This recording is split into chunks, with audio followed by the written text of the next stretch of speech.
Assalamualaikum warahmatullahi wabarakatuh. Senang sekali bisa kembali jumpa dengan Anda pada serial video kali ini. Pada serial kali ini saya akan menghadirkan tutorial, trik, dan tips bagaimana pengusulan berkas jabatan fungsional akademik dosen atau yang sering dikenal dengan istilah JAFUM, jabatan fungsional akademik dosen. Mengingat jabatan fungsional akademik dosen merupakan hal yang sangat penting untuk diketahui oleh setiap dosen di perguruan tinggi swasta maupun perguruan tinggi negeri, sebab jabatan akademik merupakan hal yang wajib dimiliki oleh setiap dosen di PTS maupun PTN jika sudah mencapai 2 tahun atau hingga 5 tahun. Karena mengingat dari aturan dari surat keputusan Menteri Pendayagunaan Aparatur Negara dan Birokrasi nomor 1346 tahun 2013 tentang jabatan fungsional akademik dosen, setiap dosen harus memiliki jabatan fungsional akademik.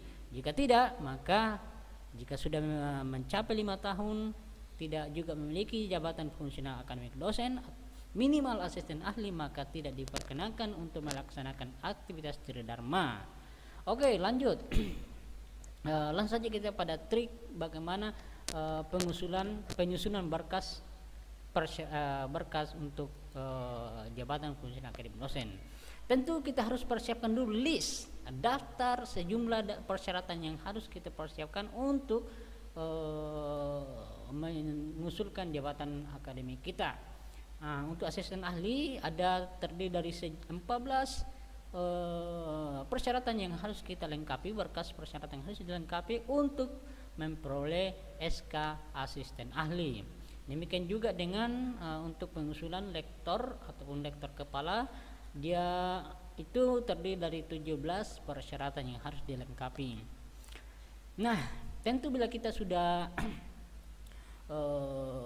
memiliki semua persyaratan ini, karena kita misalnya sudah mencapai 2 tahun terakhir, maka kita sudah eligible atau bisa mengusulkan. Oke, ini ada sejumlah persyaratannya. Bagaimana tipsnya? Tentu saya ajak Bapak Ibu masuk ke bagaimana penyusunannya. Ini dia. Misalkan ini penyusunan untuk salah satu dosen, untuk misalnya ke lektor kepala ya. Lektor kepala. Kita persiapkan dulu misalnya berita acara pemeriksaan berkas. Ini nanti tersedia salah. Ya, ini dia. Ini adalah format yang bisa kita ikuti untuk pemeriksaan berita acara pemeriksaan berkas kita untuk di internal. Ya, misalnya ada pangkat golongan ini, jumlah angka kredit diusulkan 539, kegiatan pendidikan 450. Ini semua ada poin-poinnya semua di sini. Kemudian di sini dan ditandatangani oleh tim pak internal di kampus. Setelah itu lanjut pada penyiapan semua berkas-berkasnya. Kita isi dulu ini. Kita mengisi dulu formulirnya untuk pengusulan. Di sini terdiri dari 4, mulai dari pengajaran, karya ilmiah, pengabdian pada masyarakat, penunjang terima dalam pendidikan. Misalnya dari pendidikan, ijazah S1, S2, S3 kalau sampai S3 ya. Ini semua isi. Kemudian setelah diisi, ini sudah poinnya di sini sudah 450. Kemudian kita beralih ke pengajaran. Tentu diisi dengan identitas kita semua di sini. Pengajaran di semester ganjil genap dari semester 2015-16, kemudian 2016-17, 18 sampai dengan 2000 yang tahun terakhir. Semua berkas pengajaran di sini.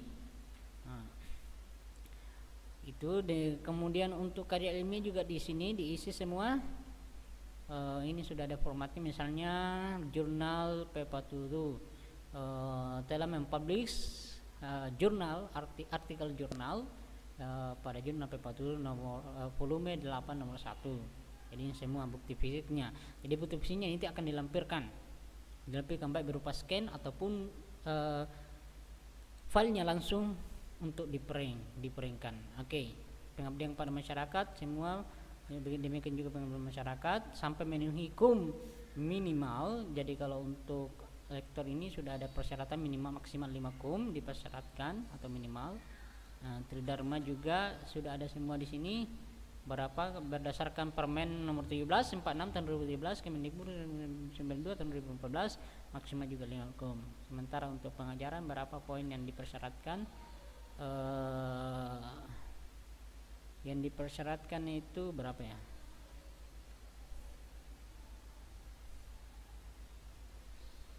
Uh, 22 yang dipersyaratkan karya ilmiah. Yang dipersyaratkan itu 17,5 kum ya. Oke. Setelah semua lengkap ini, kita perlu menyusunnya dengan rapi dalam bentuk folder. Misalnya bukti fisik dari pendidikan. Pendidikan itu ya riwayat pendidikan kita, ijazah S1 beserta dengan transkrip nilai, ijazah S2 beserta dengan transkrip nilai, hingga ijazah S3 kalau ada ya. Ini semua foto, ini semua disimpan dalam satu folder khusus pendidikan, beri nama folder pendidikan. Kemudian pengajaran, semua SK-SK mengajarnya mulai dari 2 tahun terakhir. 2 tahun terakhir, misalnya dari 2017, misalnya 2017 SK mengajar 2017, ganjil dan genap dalam semua. Kemudian SK mengajar 2018 ganjil genap juga ada dalam semua. Kemudian SK mengajar 2019 ganjil genap dalam semua. SK mengajar 2020 ganjil genap. Nah, ini adalah bukti fisik. Bukti fisik ini masih perlu lagi pendukung, misalnya RPS, dibuatkan juga RPS sebagai bukti fisik yang perlu kita lapikan. Misalnya kalau ada modul yang kita miliki, ada buku, ada monograf dan sejenisnya yang merupakan bukti fisik dari pengajaran yang telah kita lakukan selama 2 tahun terakhir atau 4 semester terakhir ini.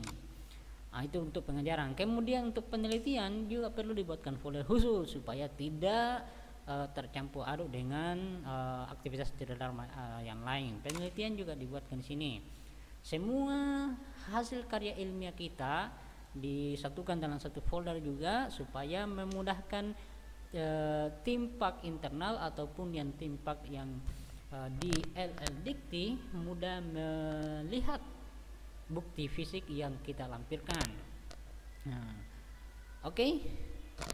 Kemudian pengabdian pada masyarakat juga perlu dibuatkan khusus foldernya untuk menyimpan semua berkas bukti fisik yang telah kita lakukan dalam pelaksanaan pengabdian tridharma, misalnya menjadi narasumber dalam suatu event-event tertentu, menjadi keynote speaker dalam event tertentu, atau apa saja yang merupakan pengabdian kepada masyarakat. Kemudian dibuatkan juga penunjang tridharma seperti apa, misalnya membimbing skripsi mahasiswa, apalagi pernah menjadi salah satu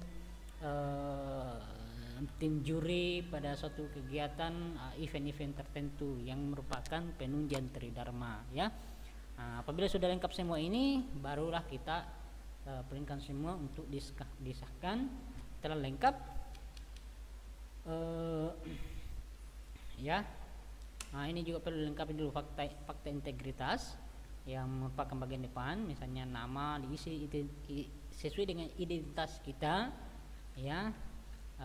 Ada fakta integritas, kemudian ada surat pernyataan, kemudian ada lembar pengesahan hasil pada karya ilmiah. Ini juga perlu yang membuktikan bahwa karya ilmiah yang telah kita lakukan itu benar-benar murni, bukan merupakan hasil rekayasa, tapi murni, dan ada bukti pengesahannya. Ada surat pengantar. Kemudian ini adalah lembar pembatas dari setiap aktivitas tridharma yang kita lakukan. Setelah semua lengkap ini, sudah tinggal kita kumpulkan satu folder, lalu kita ajukan untuk dinilai timpak internal kita dinilai. Apakah sudah layak, sudah memenuhi persyaratan atau tidak. Kalau sudah memenuhi, baru bisa diantar ke LL-Dikti wilayah kita, misalnya di